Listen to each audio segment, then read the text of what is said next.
क्या तुम्हारे साथ कभी ऐसा हुआ है कि तुम एग्जाम हॉल में बैठे हो, एक बहुत ही इंपॉर्टेंट क्वेश्चन का आंसर याद करने की कोशिश कर रहे हो, तुमको बहुत अच्छे से पता है कि तुमने पढ़ा है, तुमने याद भी किया है, बट अनफॉर्चुनेटली तुम्हारा माइंड ब्लैंक है, जीरो है, तुम कोशिश कर रहे हो बट आंसर याद ही नहीं आ रहा है।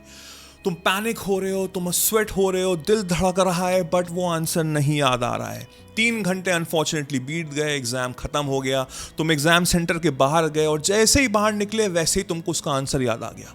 And you are saying oh shit, उस समय क्यों नहीं याद आया। मेरे साथ ये कई बार हो चुका है, मेरे फ्रेंड्स के साथ भी कई बार हुआ है, हो सकता है आपके साथ भी ऐसा हो। इसको बोलते हैं the law of reverse effort. The law of reverse effort ऐसा क्यों होता है मैं तुमको समझाता हूं थोड़ी देर में। बट द क्वेश्चन इज कि बहुत से लोग कहते हैं कि मैं मैनिफेस्ट करना चाहता हूं कुछ, मैं एक एग्जाम है, कोई गोल है, कोई ड्रीम है, मैं उसको मैनिफेस्ट करना चाहता हूं, मुझे लॉ ऑफ अट्रैक्शन मैंने पढ़ा हुआ है, विजुअलाइजेशन मैंने समझा हुआ है, मैं करता भी हूं, बट जो मैं कर रहा हूं उसका बिल्कुल ऑपोजिट हो रहा है। ये चीज भी मेरे साथ हुई थी बहुत टाइम पहले। मुझे बहुत अच्छे से याद है, एक मेरे फ्रेंड ने मुझे द सीक्रेट बुक गिफ्ट की थी। उसने कहा था इसको पढ़ो, अंडरस्टैंड करो, इंप्लीमेंट करो अपनी लाइफ में और देखो तुम्हारी जिंदगी बिल्कुल चेंज हो जाएगी। मैंने किया, मैंने बहुत कुछ समझा, अंडरस्टैंड किया, आस्क बिलीव रिसीव समझा और उसको इंप्लीमेंट करना शुरू किया। बट द थिंग वाज कि जो भी चीज मैं मैनिफेस्ट करना चाहता था उसका बिल्कुल ऑपोजिट हो रहा था और मैं समझ नहीं पा रहा था ऐसा क्यों हो रहा है। बीइंग अ क्यूरियस पर्सन, मैंने और इसके बारे में समझना शुरू किया और मैंने इसको पढ़ना शुरू किया। तो वहां से मैं कुछ जिस मैं समझ में आया है मैंने, जो मैं तुमको अच्छे से जल्दी से समझाने की कोशिश करता हूं। तो होता यह है कि जो मेरा माइंड है वो 2 पार्ट्स में डिवाइडेड है। First is the conscious mind, the second is the subconscious mind. जो हमारा कॉन्शियस माइंड है वो एक लॉजिकल और रीजनिंग पे बेस्ड है, वो रीजनिंग और लॉजिक ढूंढता है। फॉर एग्जाम्पल लेट्स से कि तुम एक MBA करना चाहते हो, तो तुम्हारा ड्रीम है IIM में पढ़ना, ठीक है, तुम अभी कैट की प्रिपरेशन कर रहे हो। अब तुमने law of attraction, visualization, manifestation के बारे में पढ़ा हुआ है, तो तुम क्या सोच रहे हो कि मैं IIM में ऑलरेडी पढ़ रहा हूं, मेरे कैट में इतने ज्यादा परसेंटाइल आए हुए हैं, राइट।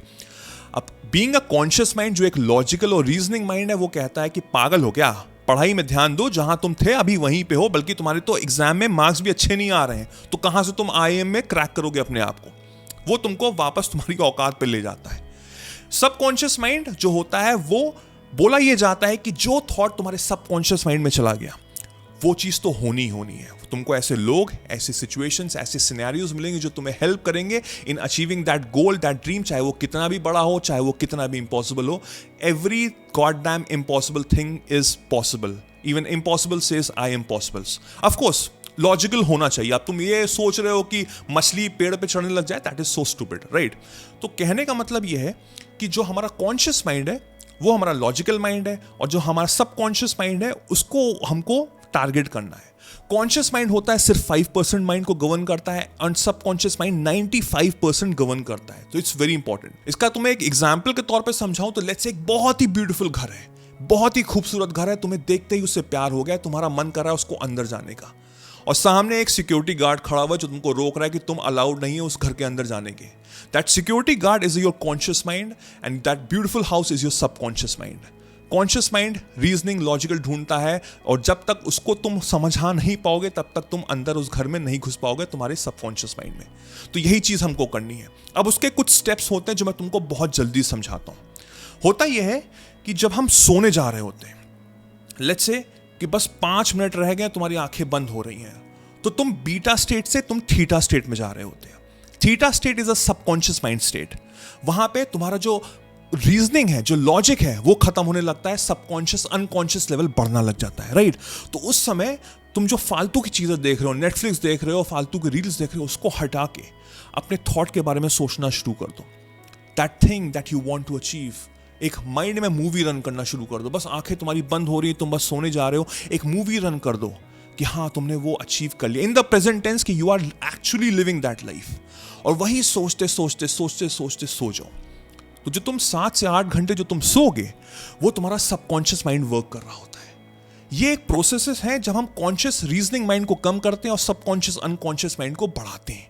सुबह उठते ही हमारे जब आंखें खुल रही होती तो हम सबकॉन्शियस से कॉन्शियस में आ रहे होते हैं।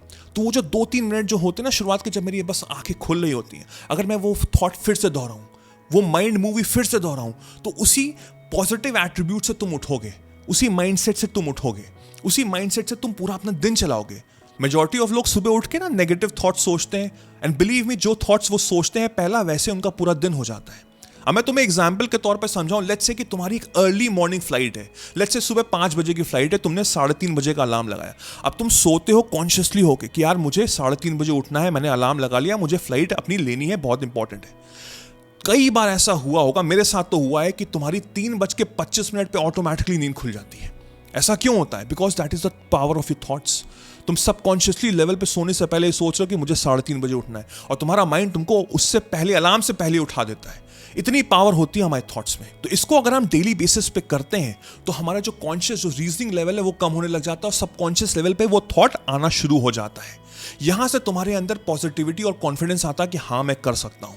अब दूसरी चीज है एफर्मेशंस, कि हाँ मैं लिख रहा हूं कि आई, अपना नाम, और प्रेजेंट टेंस में लिविंग दिस लाइफ XYZ, जो भी चीज तुम चाहते हो अपनी लाइफ में अचीव करना, उसको तुम लिख रहे हो। अब बहुत से ऐसे मैंने वीडियोस देखे हैं, बहुत से visualization, manifestation, law of attraction पे वीडियोस देखे जिसमें ये बोला जाता है कि इसको तुम 5 मिनट लिखो और उसके बाद तुम छोड़ दो। ऐसे होने से कोई फायदा नहीं है। अब तुमने 5 मिनट के लिए लिखा, 10 मिनट तुमने विजुअलाइज किया, 15 मिनट के लिए तुमने किया, और बाकी के जो 23 साढ़े 23 घंटे हैं उसमें तुम अपने एक्चुअल, जो तुम्हारी जो लॉजिकल, जो रीजनिंग, जो तुम्हारी एक्चुअल में जो लाइफ चल रही है, तुम उसके बारे में सोच रहे हो कि what pathetic my life is, मैं तो स्ट्रगल कर रहा हूं, मेरे तो लाइफ में कुछ हो ही नहीं रहा, मेरा पैसा ही नहीं है, रिलेशनशिप नहीं है। तो तुम क्या होगा? वो 15-20 मिनट की जो एक पॉजिटिव एट्रीब्यूट्स है उसका कोई भी फायदा नहीं होगा। तुमको तुम्हारी लाइफ को ऐसे गवर्न करना है कि वो पॉजिटिव थॉट्स दिन भर आते रहे, दिन भर आते रहे, दिन भर आते रहे। मैंने अपने मोबाइल पे हर घंटे पे अलार्म लगाया हुआ है। वो हर एक घंटे पे अलार्म इसलिए बजता है क्योंकि मैं 1 घंटा पहले 11 से 12 मैं सोचता हूं कि मैंने क्या सोचा। वो 12 बजे मेरा एक अलार्म है टू मेक मी अवेक, कि whether I was thinking the right thoughts, जो मैं चाहता हूं अपनी लाइफ में मैनिफेस्ट करना कि नहीं। अगर नहीं तो मुझे अपने आप को अगेन इंप्लीमेंट करना पड़ेगा, उस पॉजिटिव रास्ते पे जाना पड़ेगा। वही चीज तुमको बार बार करनी है। तुमको अपनी लाइफ का वो प्री डोमिनेंट थॉट बनाना है जो भी चीज तुम मैनिफेस्ट करना चाहते हो। और एक चीज याद रखना, एक थॉट ही रखना, खिचड़ी मत पकाना कि 10 चीजें तुम सोच रहे हो, मेरे ये भी हो जाए, ये भी हो जाए, ये भी हो जाए, ये भी हो जाए। कुछ नहीं होगा, कुछ भी नहीं होगा। तुमको एक जगह पे फोकस करना है जो तुम्हारा बहुत इंपॉर्टेंट है इस समय, और उसको ऐसे सोचना है कि वो ऑलरेडी हो चुका है। स्टार्टिंग में बहुत डिफिकल्ट होगा, स्टार्टिंग में बहुत प्रॉब्लम्स होंगी, बिकॉज वो कॉन्शियस माइंड तुमको वो इंप्लीमेंट करने नहीं देगा। वो लॉजिकल और रीजनिंग अपने साथ लेकर आएगा, बट जितनी ज्यादा तुम प्रैक्टिस करोगे, डेली बेसिस पे करोगे, एवरी डे करोगे, तो वो सबकॉन्शियस लेवल पे बढ़ता चला जाएगा, और रीजनिंग लॉजिकल कम होती चली जाएगी। और वो एक मोमेंट आएगा, वो सबकॉन्शियस माइंड में तुम्हारा जो प्री डोमिनेंट थॉट है वो इतना बड़ा और इतना पावरफुल हो जाएगा कि वो तुमको तुम्हारी लाइफ में वो चीज मैनिफेस्ट करके रहेगा। Majority of people out there वो इसीलिए गिव अप कर देते हैं बिकॉज वो कॉन्शियस लेवल पे ही खत्म हो जाता है उनका थॉट। वो लॉजिक और रीजनिंग में ही उनके खत्म हो जाती है थॉट, वो सबकॉन्शियस लेवल पे आ ही नहीं पाते। दैट इज द रीजन जब तुम एग्जाम में पैनिक करते हो, वो आंसर नहीं आता, बिकॉज तुमने मैनिफेस्ट उसको किया ही नहीं कि तुम वो एग्जाम क्लियर कर पाओगे। तुम अपने आप को वर्दी नहीं समझते हो, एंड बिकॉज ऑफ दैट वो पैनिक हो जाता है। कॉन्शियस लेवल पे तुम वो चीज इंप्लीमेंट ही नहीं कर पाते हो, चाहे वो तुमने कितनी बार भी याद किया हो वो आंसर को। This is the way you can attract all the things in your life, और अपनी जिंदगी को तुम संवार सकते हो। एक चीज जरूर याद रखना, तुम्हारा रोल और गोल तुमको बहुत अच्छे से पता होना चाहिए। 99% of the people out there वो कंफ्यूज है, उनको पता ही नहीं उनको लाइफ में करना क्या है। तुम्हारा गोल क्या है? तुम्हें IIM में जाना है। तुम्हारा रोल क्या है? तुमको डेली बेसिस पे पढ़ाई करनी है, और अब तुमको उस प्रोसेस में लग जाना है। अगर तुम ऊबर में बैठ के ड्राइवर से कह रहे हो कि चलो, वो कहेगा कहाँ, तुमको पता ही नहीं है तुमको कहाँ जाना है, from point A two point B, तो तुमको वो इधर उधर घुमाता रहेगा। इफ यू नो कि मुझे वहां जाना है पॉइंट B पे, तब तुमको पता है कि तुमको कहां मैनिफेस्ट करना है, कहां तुमको विजुअलाइज करना है, कहां तुमको लॉ ऑफ अट्रैक्शन यूज करना है। Conscious level, the reasoning mind को कम करके सबकॉन्शियस लेवल पे थॉट पे पूरा फोकस करके अपने माइंड को इस तरह से रीप्रोग्राम करना है कि वो जो गोल है, चाहे वो कितना भी बड़ा हो, वो तुम मैनिफेस्ट कर पाओ। I wish you all the very best. I hope this video was helpful. अपने फैमिली और फ्रेंड्स से इसको शेयर जरूर करना। Take care.